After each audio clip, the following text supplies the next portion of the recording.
एक जरूरी इत्तला यह है कि 27 मार्च शुक्रवार के दिन बजट का सेकंड फेज का असेंबली सेशन शुक्रवार 27 तारीख को फिर शुरू होने जा रहा है और इस सेशन में वो बिल लाए जाएंगे, वो जरूरी बिल लाए जाएंगे जो अवाम के और नौजवानों के हक के होंगे।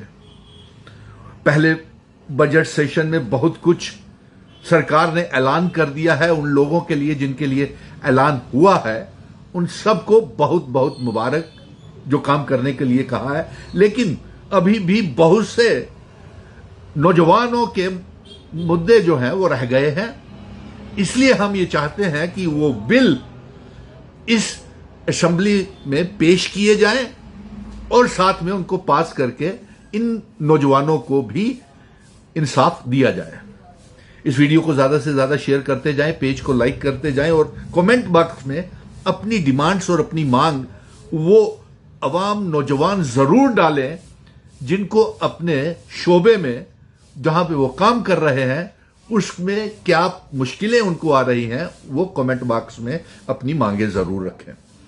और मैं ये कहूंगा कि सबसे पहले तो ये बिल लाया जाए इस असेंबली सेशन में कि कुछ वादे सरकार ने ही किए थे इन नौजवानों के साथ और वो वादे फिर से इन्हें याद दिलाने की कोशिश कर रहा हूं। और साथ में मैं नेशनल कॉन्फ्रेंस के एमएलएस को और तमाम एमएलएस को 90 के 90 एमएलएस को कहूंगा कि आपको तो अलाउंसेस मिल गए, अब इन बच्चों के बारे में सोचिए और इन नौजवानों के साथ, बच्चों के साथ सरकार ने कैबिनेट मीटिंग्स में और फैसले लिए थे और इनको इंगेज फिर से करें।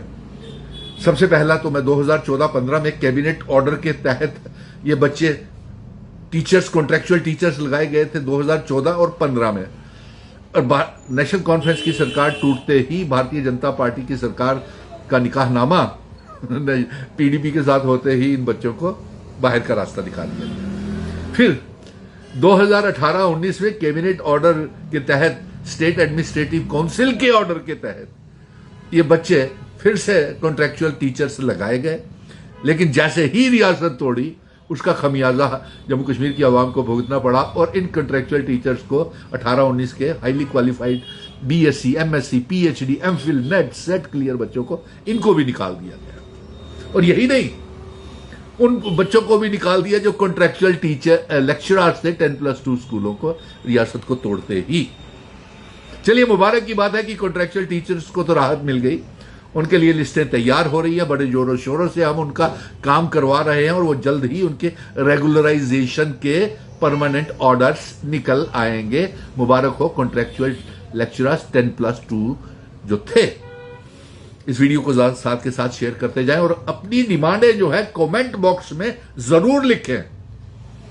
लेकिन सरकार ने एक शोबा रह गया है, जो डिग्री कॉलेजेस में असिस्टेंट प्रोफेसर पढ़ा रहे थे, उनके लिए आपने कोई जॉब पॉलिसी नहीं बनाई। एक बिल ला करके असिस्टेंट प्रोफेसर डिग्री कॉलेजेस में नीड बेस्ड अरेंजमेंट के तहत पॉलिटेक्निक में जो लेक्चरर्स लगे हैं उनके लिए, और इसके साथ साथ हमने जम्मू कश्मीर की सरकार से यह मांग किया था कि क्लस्टर रिसोर्सेज कोऑर्डिनेटर्स और वोकेशनल ट्रेनर्स और सीजनल टीचर्स को भी एक जॉब पॉलिसी बनाई जाए और उनको पक्का किया जाए और उनकी तनख्वाहें भी बढ़ाई जाए। और मैं एक बिल लाए ना, एमएलएज आपने अलाउंसेस तो आपने पूरे करिए, कार अलाउंसेस, मकान बनाने के अलाउंसेस, सैर सपाटे के, टीएडीए के अलाउंसेस तो आपने कर लिए, लेकिन अब थोड़ा सा ध्यान जम्मू के नौजवानों की तरफ भी दे दिए, क्योंकि इन्होंने अवाम ने चुन करके आपको असेंबली में पहुंचाया है। हमने ये कहा था कि cluster resources coordinator, vocational trainers की गुजरात में 56,000 तनख्वाह है, दिल्ली में 45,000 है, चंडीगढ़ में 50,000 है। इतनी तनख्वाह तो आप जम्मू में भी दीजिए। क्लस्टर रिसोर्सेज कोऑर्डिनेटर वालों को मुबारक है, उनको निकाला नहीं जाएगा, उनको कॉन्टिन्यूशन रहेगी। एक बिल ला करके ये भी फैसला कीजिए कि सीजनल टीचर्स को 6 से 9 महीने, आपने कहा हुआ है, हम तो 12 महीने की मांग कर रहे हैं और उनको 20,000 रुपया तनख्वाह देने की मांग कर रहे हैं जब तक जॉब पॉलिसी उनकी नहीं बनती है।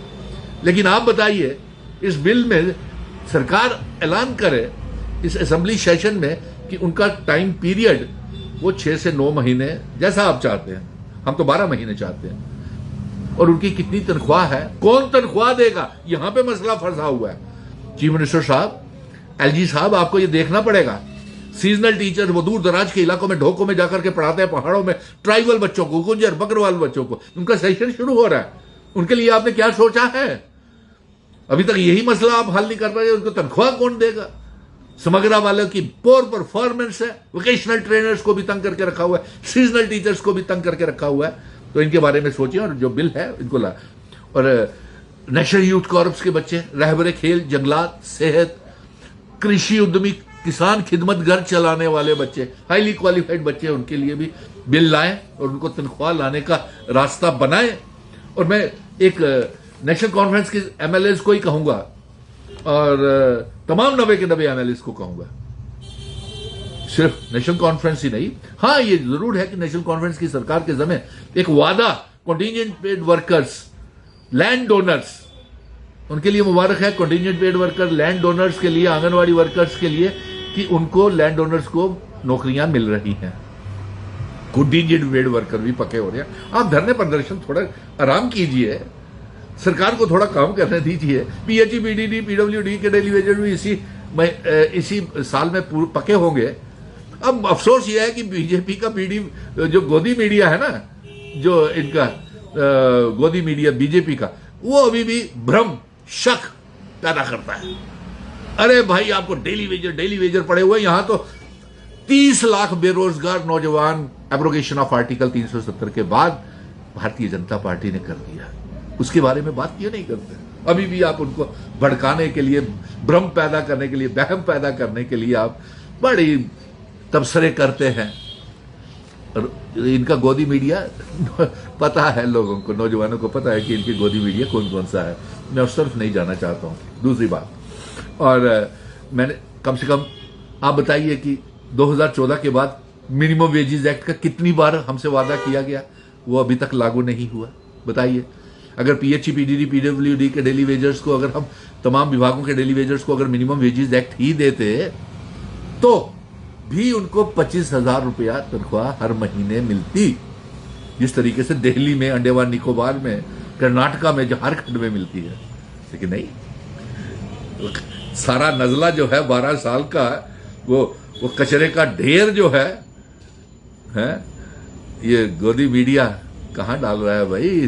थोड़ा हिसाब से काम करो, क्लास आपकी भी लेंगे लोग, अब मत सोचिए। और सीएपीडी विभाग के फेयर प्राइस डीलर्स को वादा किया हुआ है कि उनकी मुलाजमत मिलेगी, तो मुझे पूरा भरोसा है कि उनको मुलाजमत दिलवाएंगे। और जब तक उनको मुलाजमत नहीं मिलेगी तब तक हम आराम से नहीं बैठेंगे। सूत्रों के हवाले से यह भी जानकारी आ रही है कि 8,000 नई तालिब इल्म की पोस्टें जो है वेकेंट पड़ी हुई है, जो गवर्नमेंट स्कूलों में टीचर्स की पोस्टें जो खाली पड़ी हुई है, वो भी भरने जा रहे हैं। बिल लाइए ना, लाए बिल, 90 के 90 एमएलए लाए बिल, तो ये 8,000 पोस्टें भरे, इसी साल भरे। सारे स्कूलों में टीचर्स में, डिग्री कॉलेजेस में लेक्चरर्स की पोस्टें खाली पड़ी हुई। क्या करते हैं आप? जानकारी है कुछ आपको? ये जाके पहली तारीख को जाकर के अपनी तनख्वाह निकाली, गाड़ियों में पेट्रोल डाला, लंबे लंबे काफी ले लिए, सिक्योरिटी ली, लोगों को गुमराह कर रहे हैं, गोल गोल घुमा रहे हैं। छोड़िए।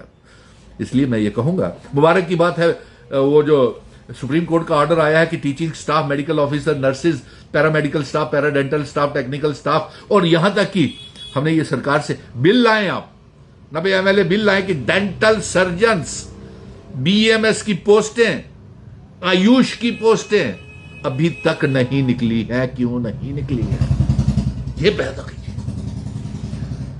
मरहबा, 40,000 पोस्टें फास्ट ट्रैक के ऊपर मैंने आपसे पहले ही वादा किया था, बजट सेशन शुरू होने से पहले ही कहा था कि एक एम्प्लॉयमेंट पैकेज आएगा, लोगों को पक्का किया जाएगा, नौजवानों को इंसाफ मिलेगा, और वो एम्प्लॉयमेंट पैकेज आया। और 40,000 नई भर्तियां फास्ट ट्रैक मोड के ऊपर हो रही हैं। और मैं LG chief secretary home department से ये कहूंगा कि हमारे एसपीओज की तनख्वाहें भी बढ़ाई जाए।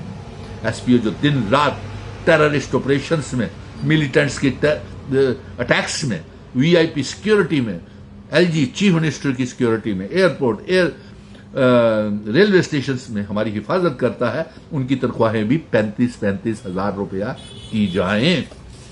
और एक बात और, सरकारी स्कूलों में आयाज की और अशद जरूरत है, उनको भरें और आयाज लगाएं। ये बच्चे काम करना चाहते हैं, आंगनवाड़ी वर्कर्स को पक्का करें। होम गार्ड्स कितनी तनख्वाहें देते हो? 2700 रुपया। नेशनल यूथ कॉर्प्स कितनी तनख्वाहें देते हो? 2700 रुपया। वो रहबरे खेल को मुबारक है कि आप पक्के होने जा रहे हैं।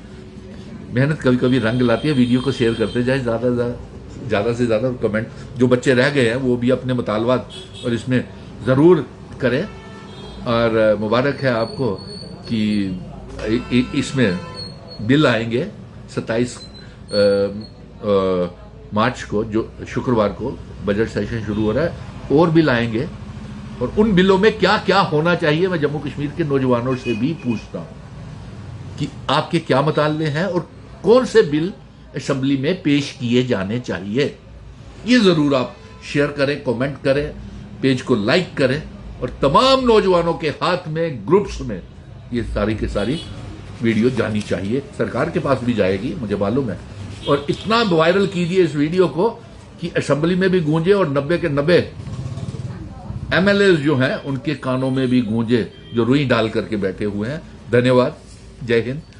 और यही खुलासा था, तबसरा करना था कि बजट सेशन का बाकी का सेशन का हिस्सा शुरू हो रहा है, और जो बिल पेश होने चाहिए, मैं नौजवानों से भी पूछता हूं कि कौन कौन से बिल पेश होने चाहिए।